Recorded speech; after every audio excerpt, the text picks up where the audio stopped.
Mama Lisa reading August a book called Corduroy. Story and pictures by Don Freeman. Corduroy is a bear who once lived in the toy department of a big store.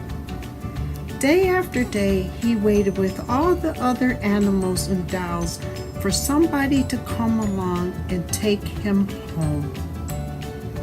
The store was always filled with shoppers buying all sorts of things, but no one ever seemed to want to bring a small bear in green overalls.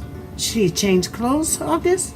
Huh? Maybe the brother needed the fashion change. But anyway, then one day a little girl stopped and looked straight into Corduroy's bright eyes.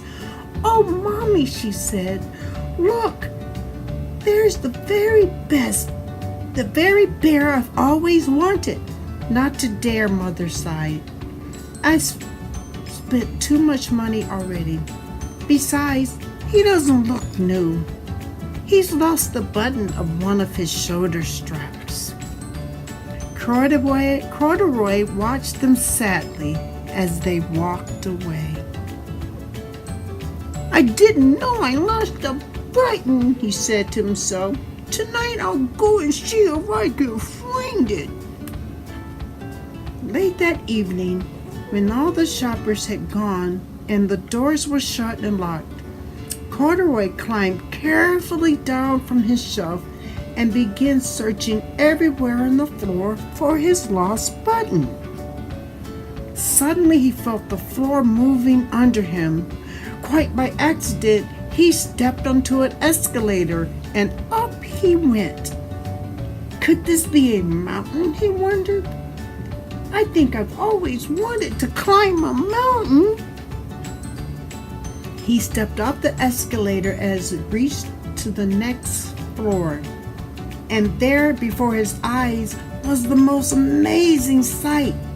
Tables and chairs and lamps and sofas and rows of beds. He said, "This must be the palace, unless it's the Three Bears house." Corduroy gasped. "I guess I've always wanted to live in a palace."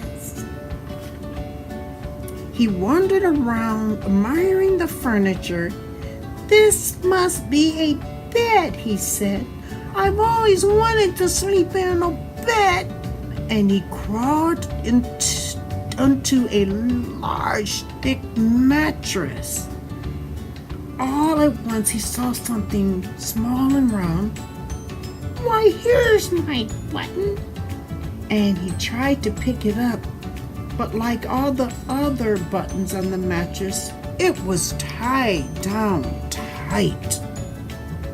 He yanked and pulled with both paws until, pop, off came the button, and off the mattress Corduroy toppled, banged into a tall floor lamp.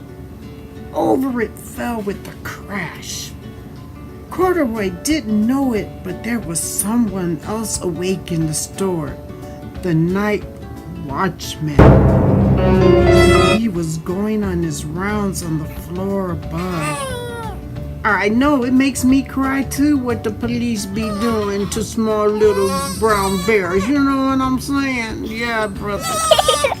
When he heard the crash, he came dashing down the escalator. Now, who in the world did that? Who in the world did that? Who in the world did that? Who in the world did that? Who in the world did that? He exclaimed. "Somebody must be hiding around here." He flashed his light under and over the sofas and beds until he came to the biggest bed of all. Your mom said you liked this book. And there he saw two fuzzy brown ears sticking up from under the cover. "Hello," he said. "How'd you get upstairs?" The watchman took Corduroy under his arm and carried him down the escalator and set him on the shelf in the toy department with all the other animals and dolls. Oh, you got upset because the police got after Corduroy? It's okay, baby. Grandma got a legal shield. It's all right. Yeah, it's all right. I'm Lisa, she said, and you're going to be my very own bear. Last night I counted and saved in my piggy bank, and my mother said I could bring you home. Shall I put him in a box for you? The sales lady asked. Oh, no, thank you, Lisa answered, and she carried Corduroy home in her arms. She ran all the way up 4 flights of stairs into her family's apartment and straight to her own room. Corduroy blinked, and there was a chair and a chest of drawers, and alongside a girl-sized bed stood a little bed, just the right size for him. And Corduroy said, I knew this was like the 3 Bears. I knew this was like the 3 Bears. But at any rate, the room was small and nothing like the enormous palace in the department store. This must be home, he said. I've always wanted to live in a home, said Corduroy. Lisa sat down with Corduroy in her lap and began to sew a button on his overalls. I like you the way you are, she said, but you'll be more comfortable with your shoulder strap fastened. You must be a friend, said Corduroy. I've always wanted a friend. Me too, said Lisa, and gave him a big hug.